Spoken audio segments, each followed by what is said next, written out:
folks. Happy Thursday. It is Charlotte Cornegay coming live to you with another Forever Friends Academy episode. How are you guys tonight? Whew, we are almost to the weekend.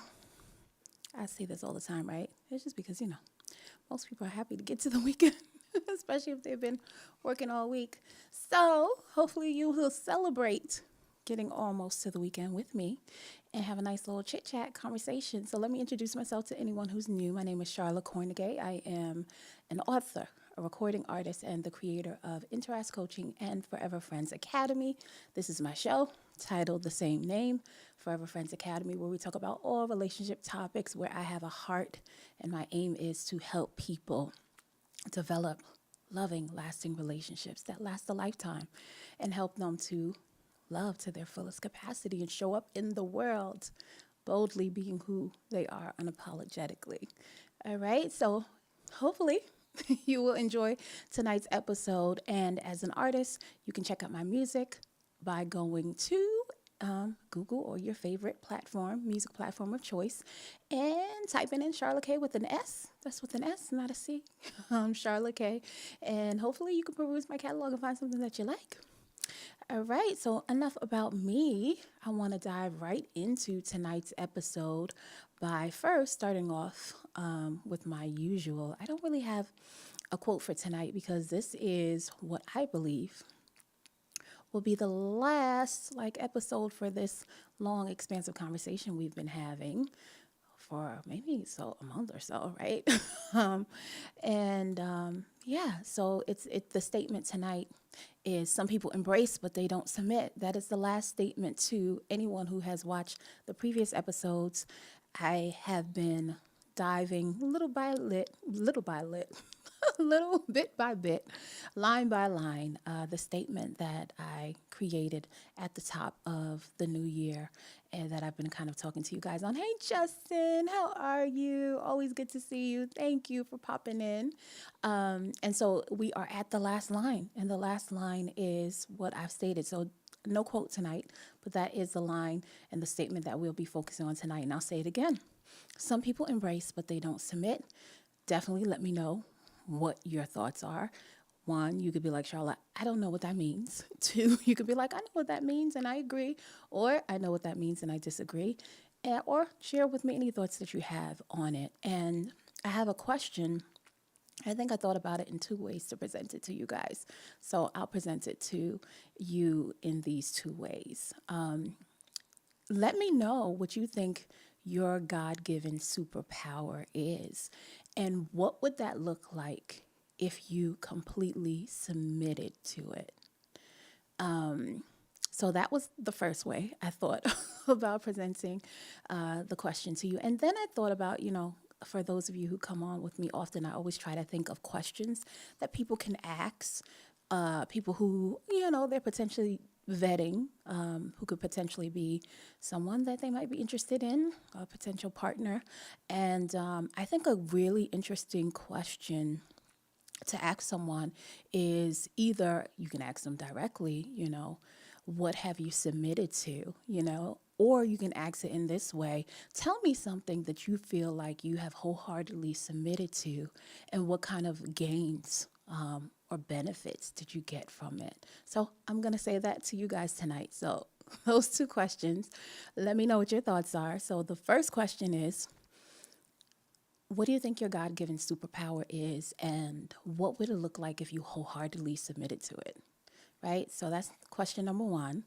Question number two, same question, just giving it to you in a different way, is if you were vetting someone who you thought, developing a friendship, interested in, potential partner, and you ask them, what have you submitted to, or tell me something that you have submitted to that brought you great gains, and you can possibly also say, maybe what were some of the challenges that came your way while you were in the process of trying to submit to it. All right, so let me know what your thoughts are. But tonight's conversation is the end of my long statement that I presented to you guys at the top of the year.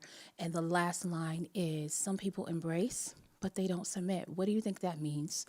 Do you agree with it? Do you disagree with it? You can say, no, Charlotte, I just need to know what it means because I don't understand. Whatever your thoughts are, share them with me.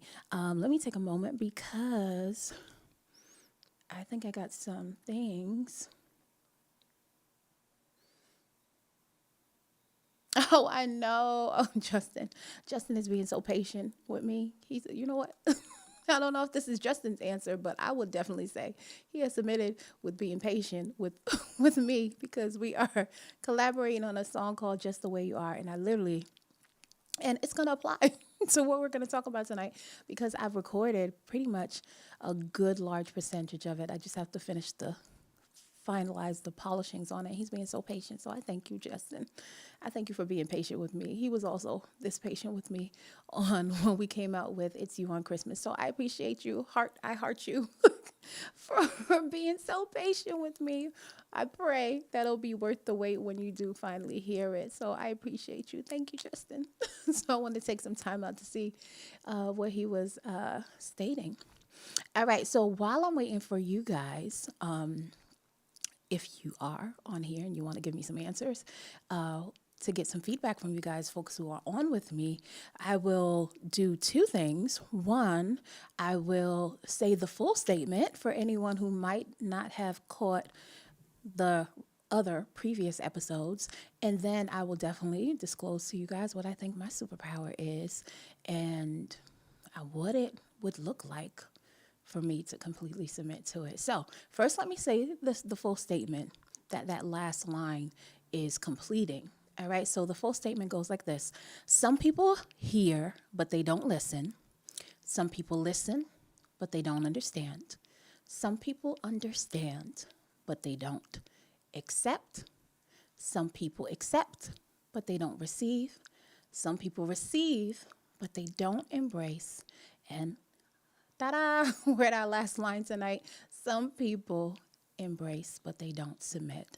And I put in, well, not with you guys, but in I've been posting little snippets of videos in regards to what we're talking about. And I basically said that to have a healthy, long-lasting relationship, it requires full submission, right? It requires full submission, letting go of your pride, letting go of your ego, trusting the process thoroughly, embracing wholeheartedly what it is that you have vowed, right, to be in the relationship. But then it also takes that, if we take it out of the context of relationships, it also applies to us pursuing our God-given purpose here. So I guess in presenting it to you guys, I wanted to hopefully give you a kind of progressive or process of how we can develop or give you a pathway to true connection, right, in relationships and sustaining that true connection, but as well as it be a process and a progressive movement of how we finally get to the point where we're like, I am focused, completely driven, completely sold out on what it is that I'm here to do and whatever it takes to get there. I love the statement that I usually say, which is believe in yourself at all costs, right? That no matter what challenges, what obstacles that come your way, you're going to continue to pursue, continue to serve in the way that God has designed you to. So that statement and all of the conversations we've had to support it, I'm hoping gave you guys some good understanding and applicable things that you could, apply along the way on your journey to have an impact both in your developing your authentic relationships, but also in pursuing your purpose and your passion here that, in the way God has designed you to show up and serve. So let me take a moment because I think I have some responses. Oh, okay. Thank you. Justin's being honest. He's like, I don't know about the embrace, what the embrace means, to be honest. Hopefully it's not a final. Okay, he said, oh, I see what you're saying. Some people they have their own opinions about that, if you agree or not true. Okay. Well, I appreciate your honest answer. Justin's like, I'm not sure what that means, Charla. And that's good. That's why hopefully you're on here tonight and you have a better understanding of what that means. So I will definitely go over it. Before I go over it, I'm going to answer the question that I posed to you guys tonight, which is, what do you think your God given superpower is, and what would it look like if you submitted to it? And so I believe my God given superpower is my voice. And that is not, maybe some people who know me as a singer primarily would automatically go to me singing. But I don't think of it in just that perspective or that one angle. I think in totality, my voice, like I look at myself as a vehicle and my voice to be a vehicle in the way that I can convey messages of truth or messages that of godly principles, whether that be me singing, whether that be coming here and doing the podcast, or going out to do public speaking, or writing books, putting those thoughts to pen or words to pen, and making it an artifact in a book. All of those methodologies, right, is the way that I can become a voice for God's truth. So I think that's my superpower. I am grateful though for the singing aspect, because it didn't realize until, well, no, I think I realized, I was about to say, I didn't realize until early, like later on in life, how much of a privilege it is to be able to sing. I just remember my sister-in-law, sister in love, saying that to me one day, like, it's a privilege to sing. Like, if I could sing, I'd be singing, all day. And you can just open your mouth and, sound lovely and sing. And definitely when she said it, it struck a chord. But I think I realized the privilege of it a little bit before that, in the way that I had to, it was such I guess, a labor of love for me, because I developed stage fright from such a early age. So it felt like an uphill battle for me to be able to like cultivate my gift and really come forward, whether I was singing just in the privacy of my own home, or if it was a small crowd, to definitely, fighting. It felt a battle when I would go on stage and have to be a public display in front of many people, right? I had to conquer that fear. So I realized, because of the work that I had to put in, that definitely it is a privilege for me to get to, right, each level that I arrived at. But I don't think until she said it in the way that she said it, like, it's a privilege to sing. Like, not everybody's not born with it, So the fact that you can, I think I'd been feeling like I had to fight and conquer that fear for so long that I didn't embrace it in the way, I guess, in more gratitude and honor in the way that she said it. So definitely that is my superpower. And for me, man, how would it look like if I completely submitted to it? It looks like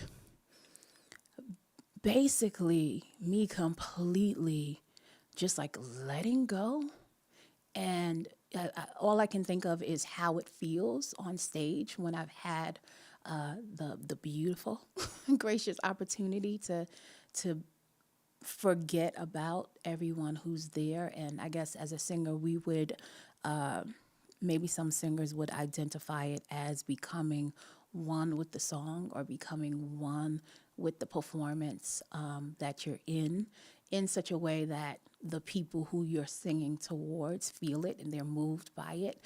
And they're like, I don't know if any of you on here has ever had that experience where you went to a concert or some kind of live performance, and you just know that either whatever that person or performer is performing or singing, either that came from the depths of their soul and that they just put it all out there, or that they are so immersed in their art that the inner critic inside of them just kind of diminishes, and everything, it just becomes a work of art because they're just trusting the process and they're completely immersive in what it is that they have taken upon themselves to do, and how they have chose to display their art to the people who are present.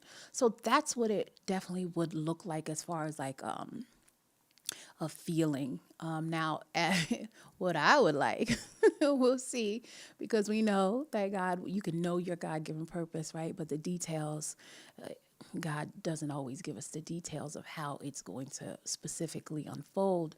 So if I guess, could write the details for me as far as how it would look as an outcome or a product or a result for me. I always say I want to, at least one time just tour the world, combining the ways that I believe God has fortified or developed and cultivated my voice to be used. So I would tour the world doing concerts, along with also having coaching sessions. And so the best example I can give you is Tony Anthony Robbins. Anybody on here? Absolutely love him. He is amazing. I don't even know if I can call him just simply a coach. He's, yeah, just amazing, in my opinion. And I remember I came across that he does these like weekend long retreats in that way. And they play music and people get pumped up and things like that. I don't know if they have live performances. At least the video that I watched, they didn't, but they did play music and get the people, all pumped up. And then he would do these, lengthy workshops where people were like dealing from like really heavy stuff to maybe it's someone who is an entrepreneur and wants some kind of direction. So it would be something tailored along the lines of that, where I would, wholeheartedly, for me, get to express all of the gifts that I believe God has given me to serve. So that would come in the forms of, performance, of course, singing, but I love the arts overall. And I think that it's, we see ourselves easily through the world of art, whether you're watching a movie and it reminds you about your life, etc., or you hear a song and it makes you think of it. So it would have something, in the vein of the arts, and then of course having moment to go over the coaching and talk about life lessons, life principles, relationship skills, and things like that. Because I know, and you guys let me know who are on here, where maybe you might have went to a concert and you've had a great experience, but then after that high is gone, right? And then you leave, and then, it was just a moment, a great moment, but you might not have something like that can plant a seed that you can take away, and then that could continue to have residual effects. So I would like for people to come to my concerts, experience my voice and the authenticity of me performing, and then, whether it's the next day. When I used to do it at my home, I would perform like just a couple of songs, maybe like 2 or 3, and then I would do my workshops, and when I have, performed outside, that's what, in public venues, that's what I've done as well. So that's what it will look like for me, right? But that's what I think my plan is. I don't know how it will unfold or what God has for me, but definitely my superpower is my voice, and how that would look if I completely submitted to it is it would get loud enough to where it silences my inner critic and silences, right, the external critics as well, to where I am completely one with what it is that God has put me here to do. And I'm okay with standing in that truth wholeheartedly. So that's what it would look like as a feeling. Hopefully, what it will look like as an outcome is me touring the world using my voice as well as, right, not only in song, but through communicative, right, other communicative ways. So that is my answer. Anyone on here, feel free to let me know what your answer is, because that's what we're talking about tonight, the statement. Some people embrace, but they don't submit. What do you think that means? And what do you think your God-given superpower is? And what would it look like for you if you completely submitted to it? right? Like, what would it look like? So let's start. And anybody new who might have just popped in. Also, I also posed another way you can think about that question. So hopefully, I like to get you thinking, and possibly maybe present the question to people, loved ones, to facilitate interesting and conversations that will increase depth of connection, right? So you can also think of this question in this way and ask your loved one, what do you think you've submitted to, and what are some of the greatest benefits and gains you've got from it? And what were some of the challenges that you had to face, right? Because I told you my challenge, my superpower is my voice. And I think it's now looking back, I didn't feel like it then going through it.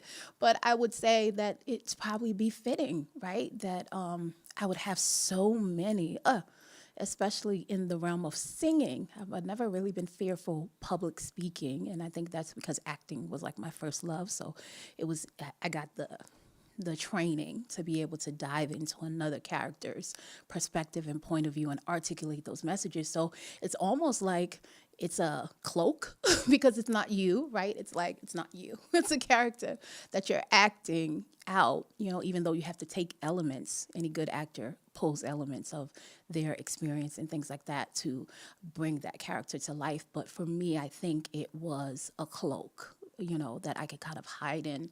So it made me very comfortable always to articulate messages and speaking and knowing, how to do that and make impact in that way. But singing, oh my gosh. Any singer knows, like, you are the instrument, right? There is no piano, there's no drum, there's no saxophone, there's no other instrument, right? Or other medium for you to convey this beautiful art through. Like, your body, what you're going through, your emotions, all you are bare. You are the instrument, right? And so that for me was a very vulnerable space. That's where my challenge is, right? So if somebody asks me, that's what I would tell them, definitely my superpower is my voice. And here, some of the challenges that I faced was definitely my own. I was my greatest. I was my greatest inner critic when it came to singing, and being vulnerable. And then after I was able to kind of get over that and develop that, then I had to, deal with the next level of, okay, other people, and their perspectives about what I was doing, or how they received me or how they didn't receive me when I was performing, right? So you have to silence both of those critics to be able to fully engage and fully be your authentic self, because it only any good performer or singer knows it only resonates when you are authentic. That's with anything, right? Whether it's performance or whether it's relationships or anything else, right? It only resonates when it is your truthful experience. Other than that, people are going to tell, and they're going to be like, that's pretty fake, So that's what I would say. So definitely, if you think of it and you want to share it, you don't have to. Let me know. What do you think your God-given superpower is, and what would it look like if you completely, wholeheartedly submitted to it? So let me break down the statement and what I believe that means, that some people embrace, but they don't submit. And I want to give you guys a simple example because I love, as you guys, know who's been here with me and what I just said, acting was really my first love before singing and anything else. And so I love storytelling. And I thought about an example in a story that I can offer you guys that I think would be a very, I'm hoping, would be a story that can kind of clarify what that statement means. Now, let me know if anyone on here has heard of the book 3 Feet from Gold, Turning Your Obstacles into Opportunities. I'll say it again, 3 Feet from Gold, Turning Your Obstacles into Opportunities. All right. The book is by, let me say the name right too, Sharon Lechter and Greg Reed. And basically the book uses the metaphor 3 feet from gold to tell and introduce the story of this prospector who basically, after digging for so long, right? And it's based on a true event. He's been digging for gold, right, for some time without success, right? And then he literally gives up and sells his equipment, right? And then the buyer who he sells it to literally starts digging and digs just 3 feet further and strikes gold. Whoa. Now, if you guys are anything like me, I'm telling you that that story hit me, right? Because I know for me, there definitely has been multiple times, definitely on in the avenue of performance and singing, where I was just like, okay, you know, maybe this is not for me. Like, no, definitely from my first, exposing and let you guys know my part of my journey. The first part of my journey is the first time I sung. I was 9 years old, and I sung this cute little, Christmas song. I don't know if I guess, yeah, it's mainly sung around Christmas. I sung it around Christmas for our Christmas kind of church service away in the manger. And, I always share the story that I developed stage fright from that, because I looked at there was an older young lady who was teaching my young adult choir, and amazing singer, amazing singer. And every time I would see her sing, people would, as what the term we use in church is, get completely filled with the Spirit. Lots of hallelujahs, lots of just being completely impacted by her voice. And when I saw her do that, and when I saw the reaction of the people, the response, I was like, oh my gosh, that's what I want to do. Like, that's what my voice is going to do, right? Never putting anything into context of like, how long has she been singing? Her journey might not look like mine. No, it was like, that's what I saw, and that's what it's going to be for me.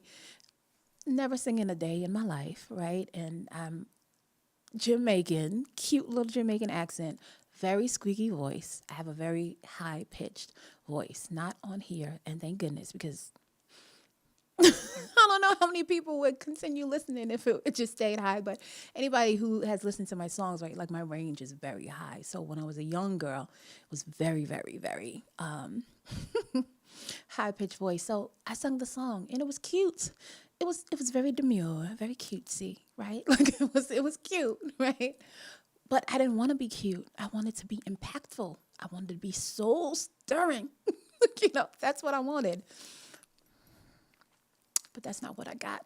So, the crowd chuckled. They laughed. I perceived it as they were laughing at me because I wasn't good enough, because the response was not the same response that they gave this young lady. And I ran off the stage, dropped the mic, and couldn't complete the song. And once, I did go back out there, I don't believe I completed the song. I think she just kind of sung, tried to like influence me and encourage me to continue singing it, but she ended up singing it. And after that, I was just like, okay, well, yeah, I tried it. Singing's not for me. Yeah, no. Nope. And I was completely, at least I thought in my mind, completely okay with that. And, 14, high school, I was like, okay, I'm joining chorus because I just want an easy A. There's lots of us. He's not going to be able to tell, at least in my mind. That's what I thought. The teacher's not going to be able to tell with so many students who's faking the funk. I'm going to lip sync my way to an A. But yeah, that didn't work either, because I'm learning, and that was probably one of my first introductions to that, is that when there's a calling on your life and when there's a destiny, you think you can hide in the background, but no, God's like, no, no. I want, and I'm grateful to God for it, right? Because I look at it as I will not do that. That would be a disservice to you, right? To me, that's how it's learning that lesson, and to me, what God's communication to me in letting my chorus teacher not allow me to fake the funk and lip sync.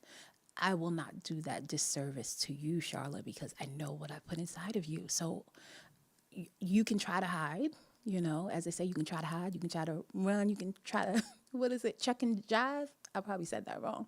It's a very old statement. But nonetheless, I'm saying that you can try all you want to escape that destiny, but you won't be able to escape it. It's for you. And so I'm grateful for God in that way. I'm grateful for my music teacher in that way, because he didn't give up on me, because the fear, as I've expressed many times before, was so crippling that I thought I was tone deaf because I would just sing off key. And thankfully, right, that we have other skilled and gifted people in the world that can identify some of the things that are blocking us and help us get to the other side. But what I appreciate about that, what I call him my musical mentor, he didn't ask to be that, but I just was like, yeah, you're my musical mentor, and rightfully so, because I wouldn't be the artist or the singer that I am today without him, for sure. So my teacher, Mr. Daly, what I appreciate about him is not only was he able to identify the gifts inside of me beyond, right, the fragility, and the weaknesses that I was so kind of consumed by and was showing because of the things that were going on within my heart. But he could see beyond it, right? He could see beyond it and see the true gift within the absence of fear, right? With the absence of fear, which is amazing. Like just the fact that he was able to do that, especially when it's such an obvious thing. You hear it when somebody is like singing off pitch. I just did a teaching job at one of the schools in this district, and I was sitting at the table and I was so immersed because I was studying something, and a couple of the teachers came over at the table, and one of the teachers I know because I had to substitute for, I didn't have to, I chose to substitute for a music class, and then that teacher also co-teaches with this other teacher who is an acting teacher, and it was great because I was able to go in the class and, she involved me in it, and she asked me my background, and I got to tell her that, yeah, I definitely was heavily into acting before. I did a couple of acting jobs, and, she had me get up and speak to the class and things like that. And so she knew that I was a singer and that my background in the arts. And so they asked me who I was, and, I just kind of told them what I was doing right now here and there. I'm substitute teacher for such and such. And she's like, and she's also, because I'm trying to be incognito, But she was like, yeah, she's also a singer. And I was like, yep, I am. And one of the teachers said, my daughter just did her first singing lesson, and she was sharing, that it went well, but at home, when her daughter has her headphones on and she's just singing the song all out, how it doesn't sound that great, and I was just telling her, give her some space, give her some room, she'll grow, definitely, especially if you're putting her in lessons, because as they say, it's not always meets the eye, right? Like what you see or what you're hearing underneath that can really be a true gift that she possesses that just needs some nurturing and cultivating. So, I share that with her because I know the background of my story. Because definitely, if I was my music teacher back then, at least I think, I would have been like, oh no, maybe you're right. Maybe you shouldn't do this, but the fact that he could see beyond it, and, and so I bring up that example because that's what it is, the difference between embracing and submitting, right? It's that 3 feet from gold, right? And we have been breaking it down, all of those statements, but those last 4, accept, receive, embrace, and submit, that's where like life starts to get, real exciting, where we talked about before, some people hear, but don't listen. Some people listen, but don't understand, right? And those are the beginning steps. But we have been talking throughout this series that that's when, right, that's learning how to process, in the mental plane, right? Learning how to delineate, right? If you're just hearing things, you're not able to delineate between the noises and how noise that, that's being presented to you, and how I use that as an example in the relationship space is that, listen, life goes, as they say, life's, it keeps rolling. And there's so many things that come day to day, noise and knowledge that comes to us that, unfortunately, if we just kind of go along our lives by default, just doing on to the next, checking off the to-do list, daily things that you have to do, it can have an effect where it drowns out the wisdom that God has placed inside of you, right? Or where it drowns out where, okay, let me lean into this message that is coming to me because it might have some more substance to it that I need to pull from. So, right. But all of that is delineating, right? Like, okay, yeah, okay. I'm not just hearing things. I know I'm awake. I'm alert. I'm aware as far as how I'm taking things in. So that can create a pathway where I can start to actually truly, right, harness the power of listening. And then you can choose to listen, with your heart rather than just letting something bounce, off, just in your mind, right? And you can start to listen with your heart and then give thoughtful consideration, right, to the things that you're now starting to say, okay, yeah, I all of this is noise, but I'm going to hone in on this, right? And hone in meaning I'm going to put it in the mental plane. I'm going to give it thoughtful consideration so that now understanding comes about in me. But, right, not but, and we started when we're talking about accept, receive, embrace, and submit. That is the process of now it's no longer just circling into the mental plane, but it is now trickling down to the heart space. And when things get into the heart space, that's when true transformation can really happen inside of us, right? So I like to use the example of we talked about the difference between somebody accepting something and receiving. You can accept something to be true, right? You can accept that, but it doesn't mean that you're going to receive it. And the ultimate example that I gave of that, because I am a believer in Christ, is that, for those who go out and they witness or they talk to people about Christ, you can have the historical backing and evidence and all kind of receipts, right, about the truth of Christ's existence. And someone, right, who has gone through all the processes that I just talked about in the mental space. They're not just hearing, they can listen, they can have thoughtful consideration of it, and they can even come to a point of accepting it, but it does not mean they literally can still walk away and not receive it, right? It reminds me of the story in the Bible of the rich man who comes to Christ and basically tells him, and kind of dotes on the fact that he has been astute, in practicing and living out and demonstrating like the two most important, commandments of loving your Lord, thy God with all your heart and loving your neighbor. And, God basically tells him, if you basically, right, the pathway to in-depth connection, right, where real transformation can start to happen. If you want to dive in further, this is what you can do. Put away all your riches, to follow me.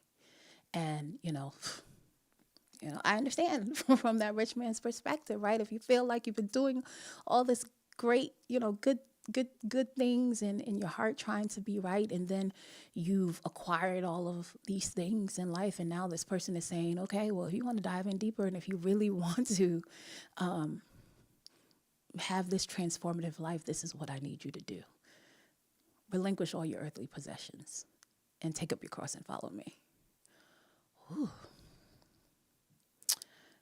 I've done so much, but I don't know if I can do that. I don't know if I can completely submit to that, right? And so he walks away, right? And then Christ shares with, right, his disciples that, man, if he would have did what I just said, which is to relinquish the possessions and take up his cross and follow me, he would have been able, right, to experience not only the transformation of getting riches and compounding the riches in his character development and in his heart, but I would have also given the riches and even more than what he already had if he would have been able to submit completely to that, right? And so that's what some of the things that I think of when it comes to people going through the process of, okay, yeah, you can accept something but not receive it, right? And if you receive something, then we can use like the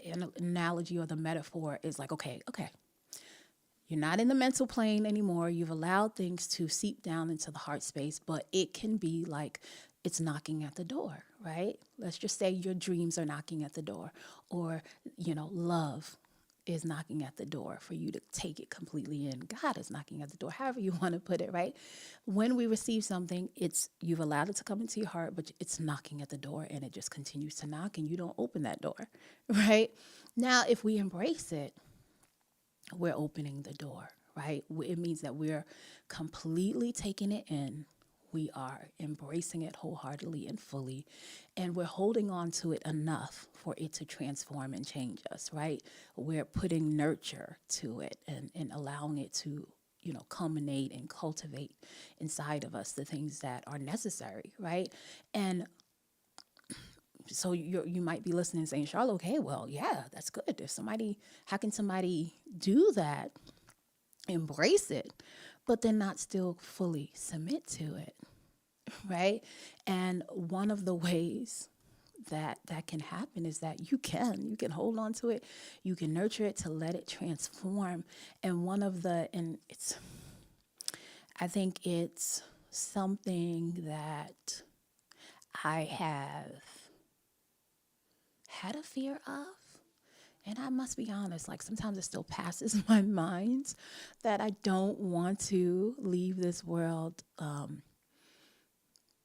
full of anything or keeping anything that God put inside of me to not go out and serve. So you can cultivate and nurture the thing, but then still not go out and do it, right, to your maximum potential and capacity. So what I believe is that when you fully submit, which is a beautiful process of free falling and trust in the process, trust in the gifts that God gave you, relinquishing, having to know what the details is going to be in your story, but full force, right? And go out and do what it is that you're called to do. That's the difference. People can train. I don't know if you've ever heard of this where you have someone who embrace their gift, embrace their talents, they're training, they're cultivating and things like that.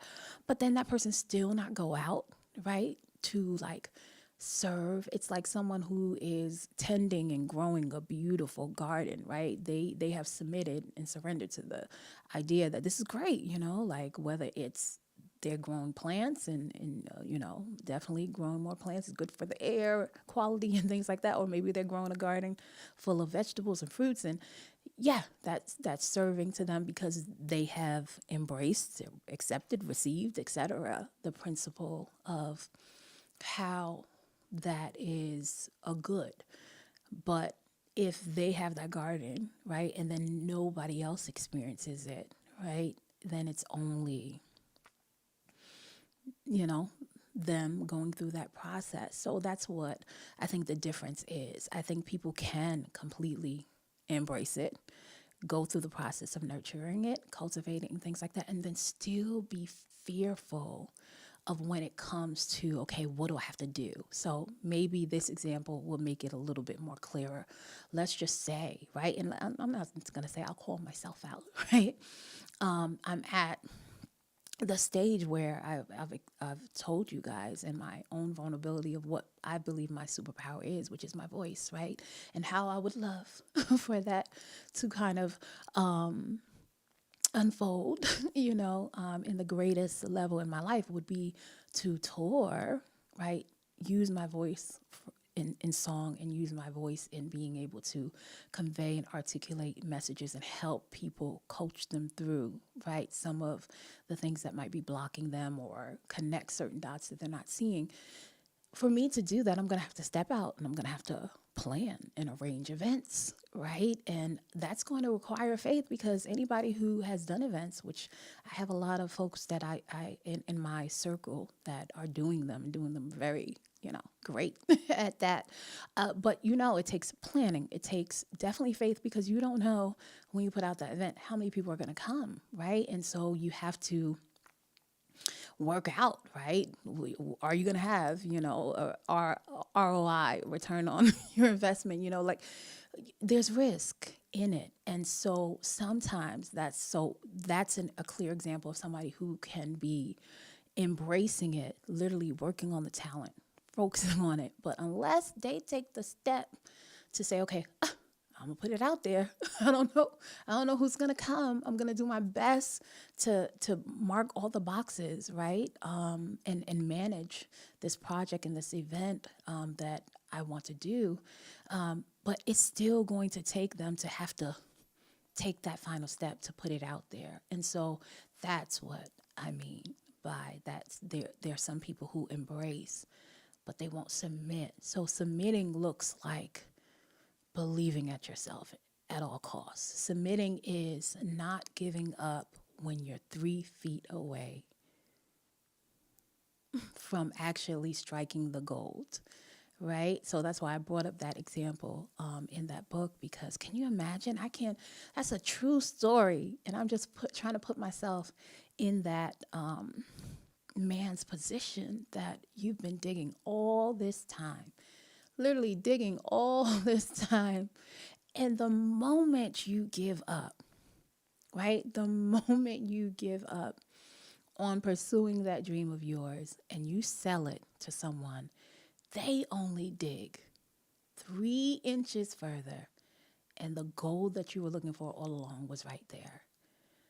Oh, that had to be like immensely painful, And so that's what it's going to take, right? So it's, as that book states, turning what seems to be an obstacle for you into an opportunity, right? And so submit means, okay, we talk about often here, letting God be the master of your emotions. I use the metaphor of, your soul being like a ship, right? And every ship needs a captain, right? And depending on who's the captain seated in that ship, it's going to make you navigate life, right? In a certain way, right? And so when you submit, that means, okay, you have now, right, said, faith is the captain of my ship, and I'm not going to deter from that, no matter how it feels, no matter how it looks, no matter if it's 1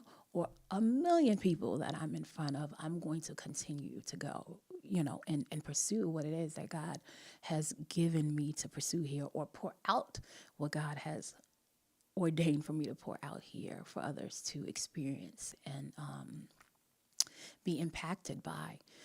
So that's the difference, and of how somebody can go through that whole process of learning how to, not just hear, but listen, learning how to not just listen, but understand, learning how to not just understand, but accept, learning how to not just accept, but receive, learning how to, not just receive, but embrace, and then learning how not just to embrace, but to submit wholeheartedly to what, right, the God-given purpose on their life is. Submit wholeheartedly to the God-given purpose and vision of their marriages, right? Their relationship is.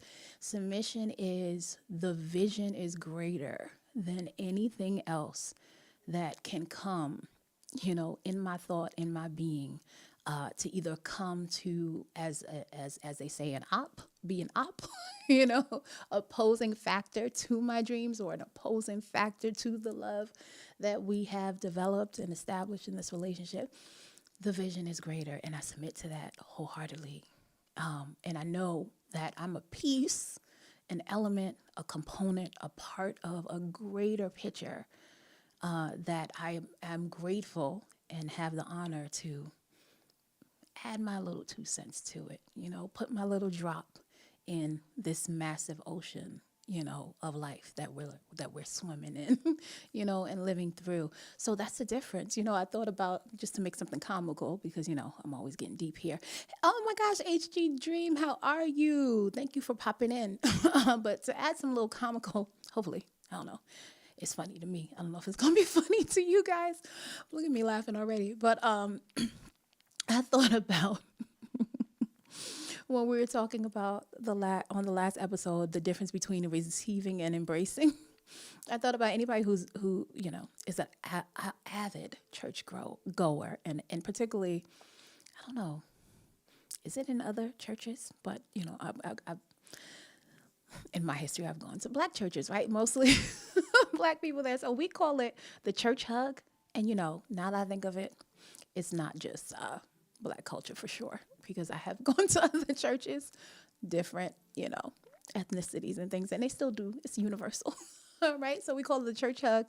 Anybody who has been in church, especially when it comes to, right, people of the opposite sex hugging, but I've definitely seen people of the same sex do it too, but definitely of the opposite sex, right? And so, you got that one hand arm that goes around you, and then you kind of like, you stick your butt out so that like you're not pressed up against each other, right? Just because you're not trying to, and so, you give you a little hug, but it's not a true embrace, right? Because I can tell the difference, like if I'm, hugging like some of our friends and they're of the opposite, sex, and we give her, it's still respectful, but it's a genuine hug, right? It's a genuine hug. Whereas it's not that you're not trying to be genuine. I get why they do it, but it's not a real embrace. Like sometimes if you see somebody you haven't seen in a long time, and somebody who you truly love and care for, you're just trying to embrace them. It's free from all of, oh my gosh, I don't want to cause anybody to lust or something like that. You know what I mean? There's none of that there. It's just authentic love. It's in the moment, and you just embrace that person because of what they mean to you, and it's something that's like innate, and you just do it. So definitely, right? That's the difference between saying just receiving, where, your dreams are knocking at the door, God's knocking at the door, love is knocking at the door. I don't know if the people in the relationship is really fully ready to open the door and allow love to come in, and clean house, right? Because clean house doesn't just look like, oh yeah, I feel all the warmth and the hugs and the kisses. No, cleaning house can look, as the Bible says, an open rebuke is better than concealed love. And love oftentimes can come in via correction, right? It says in the Bible, God chastens who he loves, and I definitely have experienced it for sure. And like I said, it is going back to the example that I used when my musical mentor, pointed me out when I was going to try to just, hang out in the background and fake the funk, he didn't let me fake the funk in that class. And I'm grateful because it wasn't just me, lip syncing in that class. It afforded me to find the superpower in my voice so that I wouldn't lip sync through life. I wouldn't fake the funk in life. Sometimes we don't connect the dots, and we don't put, that you're doing this in this area, that it also can, permeate and impede on other areas that you definitely don't want to do that.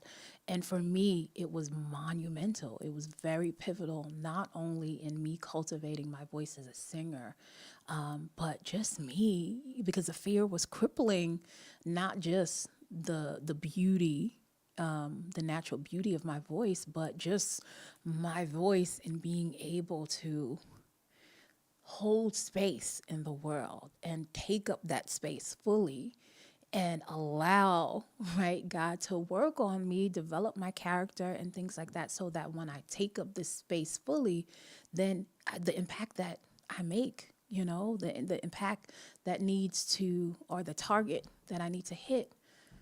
I don't miss it. I hit the target and I make the impact in other people's lives as well, because I've not been afraid to go through the process myself, right? And so again, in that statement, it was God communicating to me, it would be a disservice to you, Charla, for me to let you feel like you were a person that I made that is supposed to go hide in the background. Like, what would make you think that I made you that way? No, I'm not going to do that disservice to you. You are going to face this fear.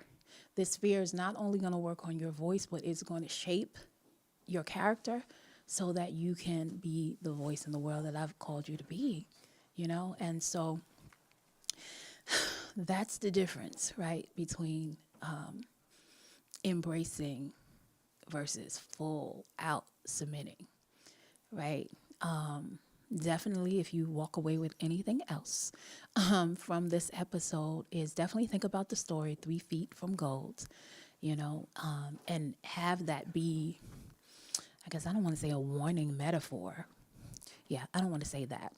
I want to say a story that you can utilize and apply to your own journey and process, to say to yourself, when maybe, possibly, I don't know who's listening, if there is doubt that comes your way, to keep going, to make and place faith be the captain of your ship, to steer you and direct you and keep you right on the path of your journey, so that you can serve and navigate this life to your fullest capacity, silencing your own inner critic as well as the many other inner critics that you might encounter, so that you can be completely overtaken, not only with honor and gratitude, to be able to be in a position to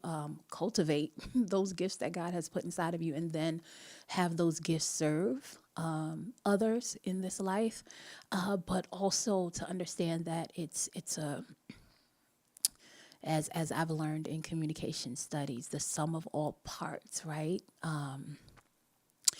They make up the whole, right? And so your part, what you do, is extremely important. So again, I'll keep echoing that statement that I heard, that I'm so grateful that God did for me, which is that it would be a disservice for you to hide away or hide your gifts or not function to your fullest capacity, not only to yourself, but also to the ordained and divine people who are meant to hear, or experience what it is that you have been gifted to do here, And so always think, I might be 3 feet from gold, whatever.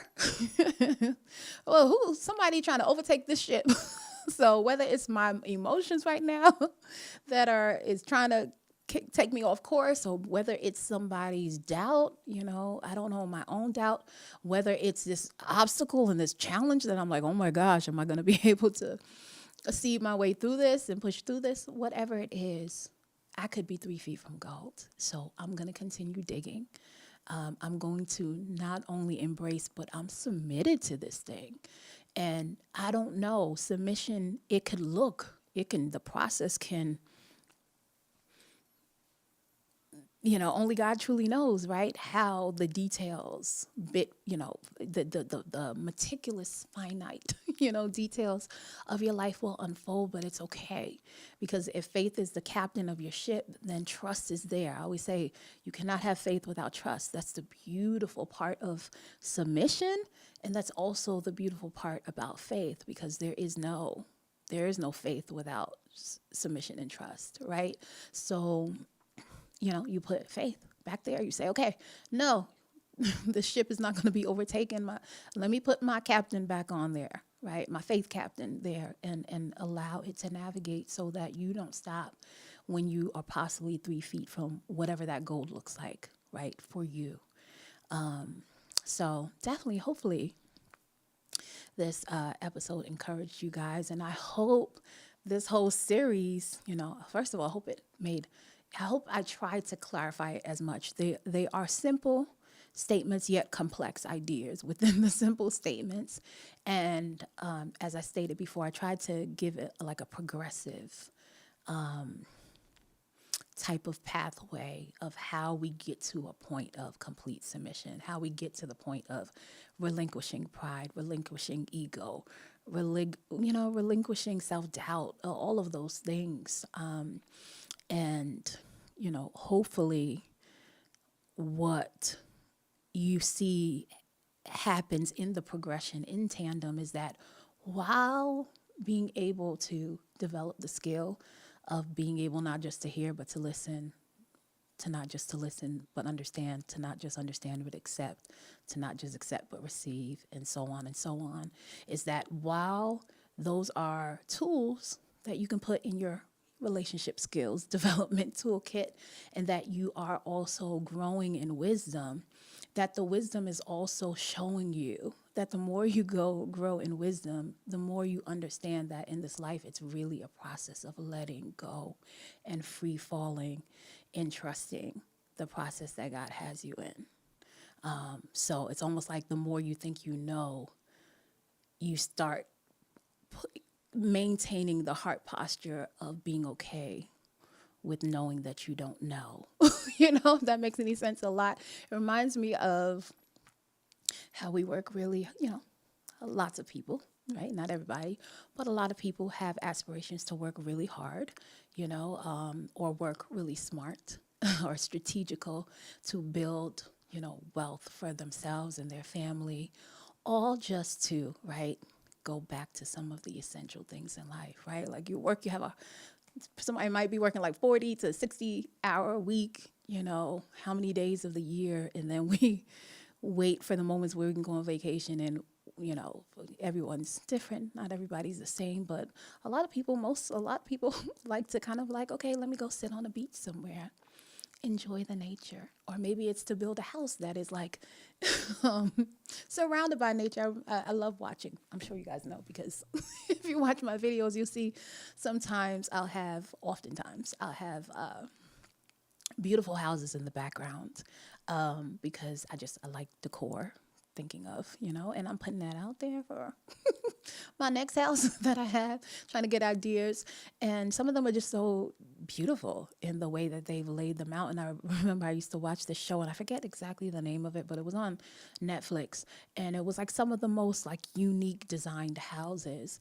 And a lot of them were unique because of the way the builders would integrate the house in nature. Like I remember seeing one that was like a big, like treehouse basically, right? But I mean, a very luxurious one, right? But it was so nestled into the forest. And I was just looking at it, and I was just like, isn't this something? Like we just working, to the bone, just to go back to the essential things in life that are free. For a lot of people, I think about people who, are born, in islands like I was. And I know it's different now because a lot of those islands have and make a lot of their money off of the resorts that they have. So I'm learning that a lot of the islands, unfortunately, are blocking their native, people born there from going, on the beaches, because they want to leave that space for the people who are going there on vacation, which is terrible. But anyway, that's another note.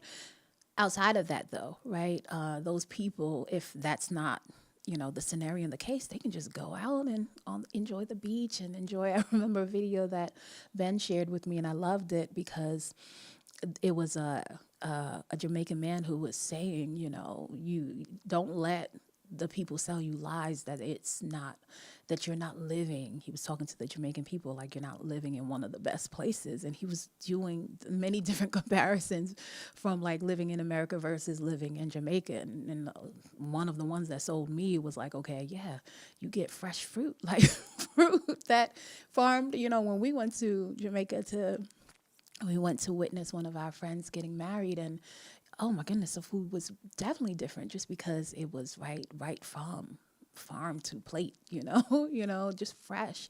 And so just simple things like that, he's like, well, you get to walk out, go to the beach, and no matter how hard we work, and don't get me wrong,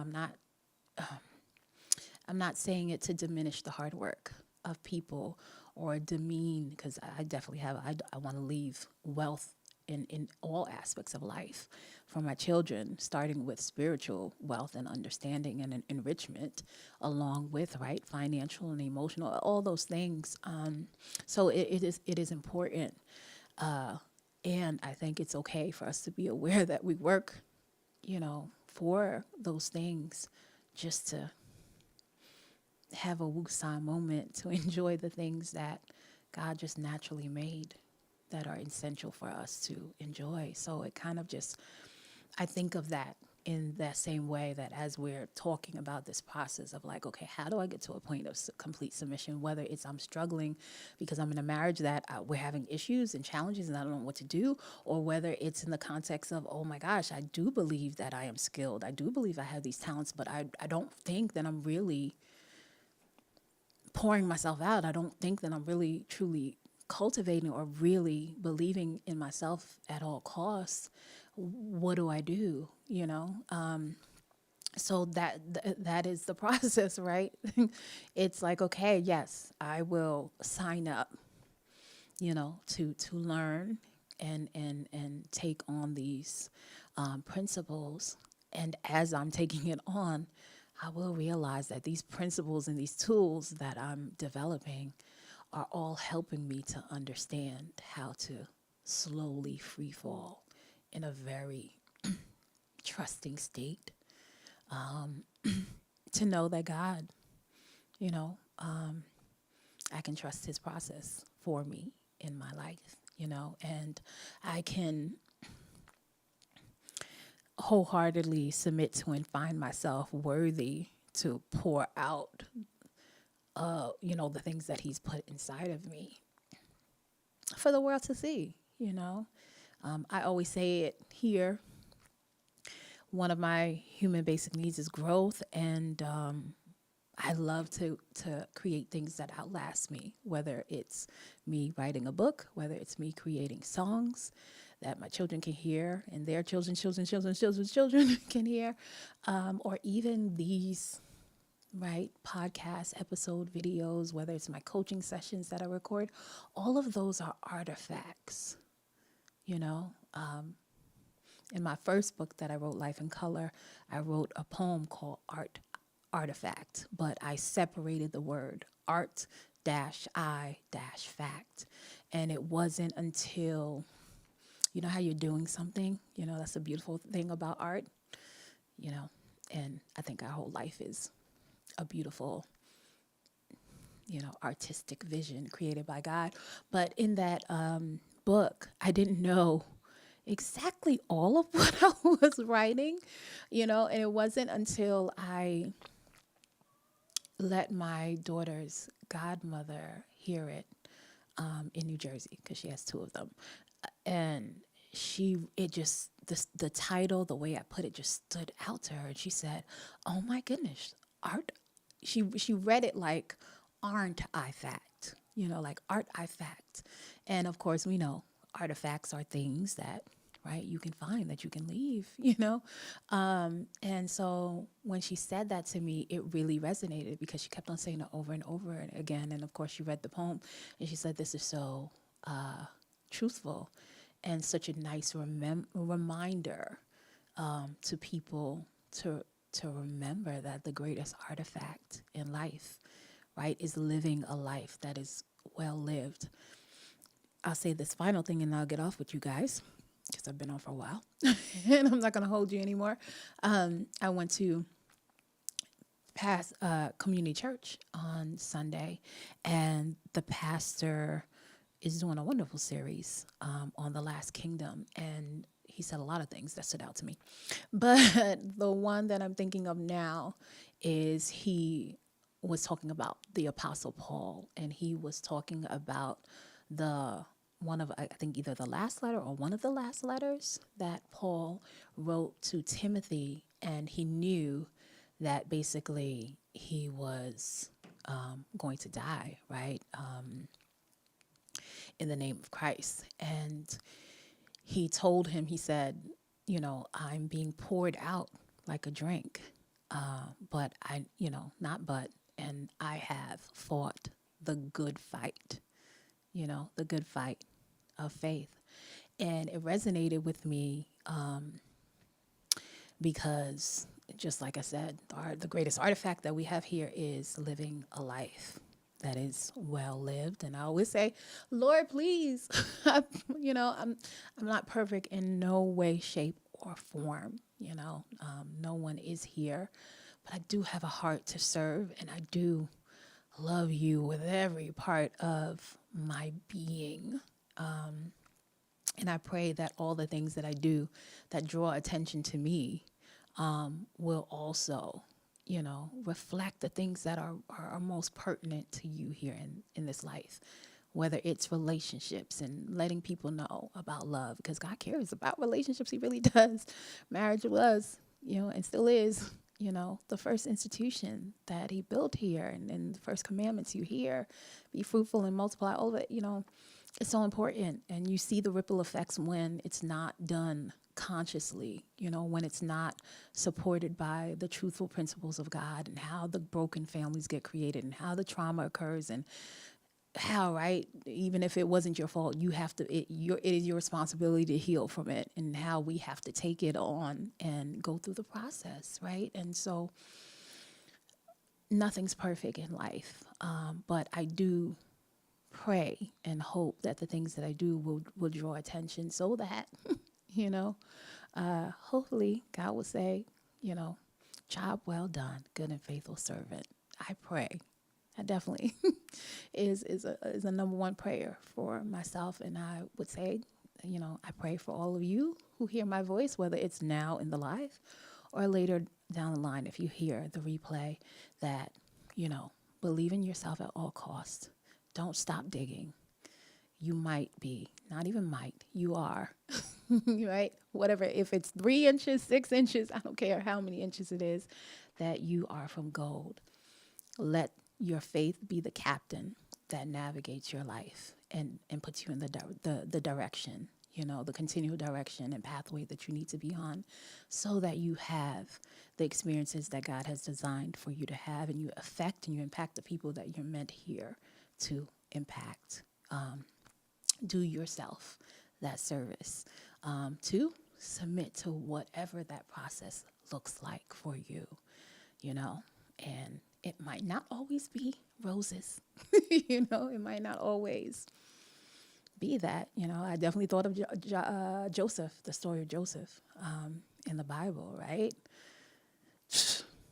God was literally young age giving him dreams, in his family, showing his family, bowing down to him, and they did not like that, right? They might have been envious before, but definitely once he told them that dream, they were like, oh, no, you don't, and as maybe some of you don't know the story, but his brothers literally, right, throw him into a pit, and he gets sold in, to slavery, and he has the very gift that God gives him is the gift that is used, that is affords his elevation, right? Because he's able to translate dreams, for the king, and but if God tells you that from the beginning, are you going to sign up for that?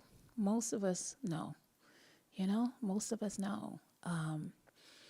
But that was his destiny. That's how the process unfolded for him. And the very dream that he had came to pass, because the very family that sold him, very brothers that, left him to die, now he is put in position during a great famine in the land to now be the provider of his family. That was his calling. That was his destiny. And thankfully, he stayed the course to see it through, even in the moments where it looked like he was completely losing, So hopefully, like I said, you guys enjoyed it, and I pray that it empowers you to continue on until right? The day until your transcendence, to submit to whatever it is that is the will of God that is on your life. And be transformed by the experience and serve to your fullest capacity to transform or give other people at least the opportunity to transform in their life. All right. So that's a wrap, folks. That's a wrap. Thank you guys who popped in and, stay with me during this conversation. And God willing, I'll be back on this Sunday. And we're done. I'm kind of sad. But we'll see what new thing we'll talk about. Maybe I'll get back to my scenarios now. So we'll see. But absolutely adore, love you guys. As always, if you liked anything that you heard, like, comment, subscribe, spread the video so more content like this can affect and impact more people. All right, until next time, remember always to live to love freely. Bye.